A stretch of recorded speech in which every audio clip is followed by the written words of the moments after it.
नमस्कार और आप देख रहे हैं न्यूज़ बकेट। न्यूज़ बकेट में आपका स्वागत है।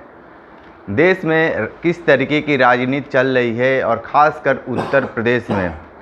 देश में तो विभिन्न प्रदेशों में विधानसभा चुनाव चल रहे हैं, लेकिन उत्तर प्रदेश में भी उपचुनाव हैं। हमारे साथ हैं अतहर जमाल लारी, बनारस के नेता हैं, और इनसे हम जानेंगे कि उत्तर प्रदेश की सियासत इस बार 2027 को लेकर क्या कुछ नया परिवर्तन करेंगे लोग। लेकिन जिस तरीके से वर्तमान की जो परिधि चल रही है, राजनीतिक परिधि चली, उस पर भी हम बात करेंगे।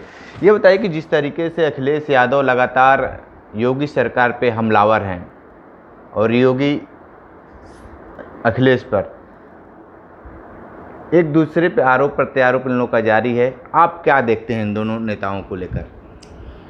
देखिए, जो विपक्ष में रहता है और सत्ता पक्ष की कमियों को बताता है, ये विपक्ष का यही काम है। संविधान के तहत जो है, संविधान भी हमारी इस बात की इजाज़त देता है कि सरकार जो भी चला रहा हो और सरकार की जो भी गलतियां हों, सरकार द्वारा जनता के ऊपर जो भी परेशानियां लादी जा रही हों, या सरकार सुचारू रूप से काम न करके सिर्फ इधर उधर की बात कर रही हो, तो विपक्ष का ये फ़र्ज़ बनता है कि वो सरकार के ख़िलाफ़ सरकार की कमियों को उजागर करे। तो ये तमाम विपक्ष के लोग करते हैं। जहाँ पे भाजपा की सरकार नहीं है तो भाजपा के लोग कांग्रेस की सरकार के ख़िलाफ़ जो है तरह तरह की बातें करते हैं, धरना प्रदर्शन क्या क्या नहीं करते। बंगाल से लेकर हिमाचल से लेकर के जो है तेलंगाना से लेकर के तमिलनाडु से लेकर हर जगह जो है। तो ये तो राजनीति में ये सबसे महत्वपूर्ण चीज़ है लोकतंत्र में कि सरकार की कमियों को उजागर किया जाए। अब सरकार की कमियों को उजागर करने के बाद अगर सरकार के मुखिया गुस्सा हो जाएं, नाराज़ हो जाएं और ऐसी ऐसी भाषा का इस्तेमाल करने लगे लोग, जो स्वस्थ लोकतंत्र के लिए हम उसको उचित और ठीक नहीं मानते।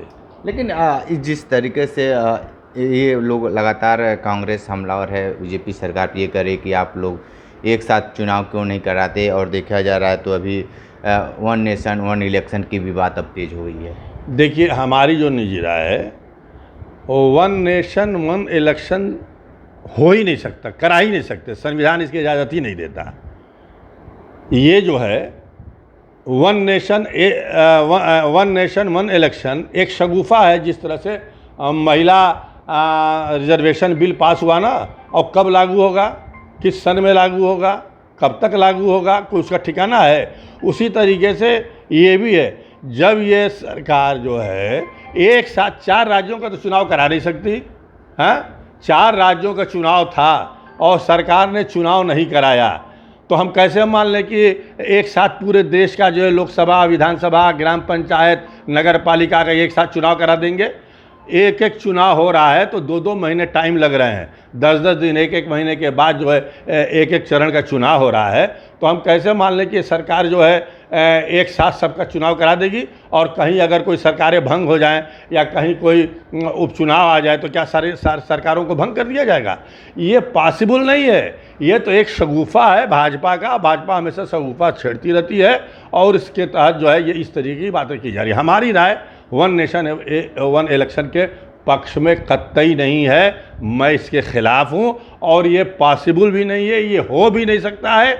अगर होने वाला होता तो ये सरकार तो अपनी मन मर्जी, अपनी सुविधा के हिसाब से जांच करा करके लोगों से इंटरव्यू ले करके देख करके क्षेत्रों का आपने LIO CID से पता करके तब चुनाव कराती। आज क्यों नहीं महाराष्ट्र का इन्होंने चुनाव कराया?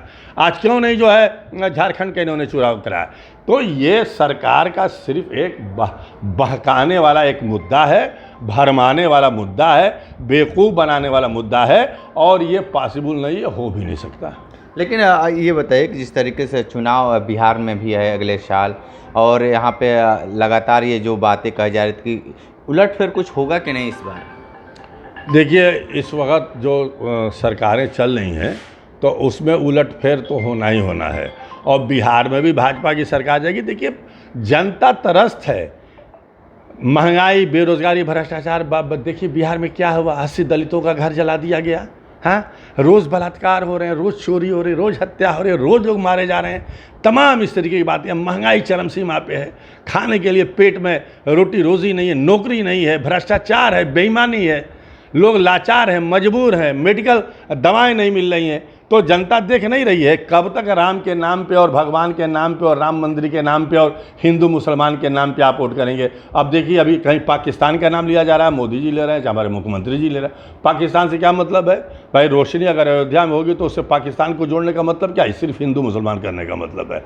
हमारे प्रधानमंत्री जी कटरा में जाके देते हैं तो क्या भाषण देते हैं? तो ये जब सरकार संकट में आती है तो हिंदू मुस्लिम का सहारा लेती है, आपस में बांटने की बात करती है। अब विदेश में हमारे प्रधानमंत्री जी जाएंगे तो किस तरह से शेखों से गले मिलते हैं, जैसे लगता है उनसे हमदर्द कोई नहीं है। मस्जिद में जाएंगे झुक के जाएंगे, क्या क्या नहीं करते हैं। और यहाँ आते हैं तो क्या करते हैं, किस तरीके से अल्पसंख्यकों के ऊपर, दलितों के ऊपर जो है पिछड़ों के ऊपर जुल्म और ज्यादती हो रही है, इनकाउंटर हो रहे हैं फर्जी। ये तमाम चीज़ें जनता देख रही है ना। ऐसा नहीं है कि जनता जागरूक नहीं है, जनता के दिमाग में सब बात है, जनता सब देख रही है और वक्त का इंतज़ार करती है। वक्त आने दीजिए और यकीनन चाहे वो उपचुनाव हो, चाहे 2027 का चुनाव हो, जनता इसका जवाब देगी। ठीक है, तो आप सुन रहे थे अतहर जमाल लारी जी को बहुत सारी बातें बताए हैं राजनीति को लेकर, विशेष इंटरव्यू कर रहे थे। तो हमारे साथ बने रहे न्यूज़ बकेट के साथ में। दीजिए इजाज़त, नमस्कार। पेश है न्यूज बकेट हिंदी मासिक पत्रिका। पढ़ें इस महीने की पूरी खबर विस्तार से हमारे न्यूज बकेट की मैगजीन में। हमारी ई मैगजीन को मुफ्त में पढ़ने के लिए अभी लॉगिन करें www.newsbucket.in पर। इसके अलावा रोज की ताज़ा खबरों के लिए हमारे YouTube चैनल को तुरंत सब्सक्राइब करें।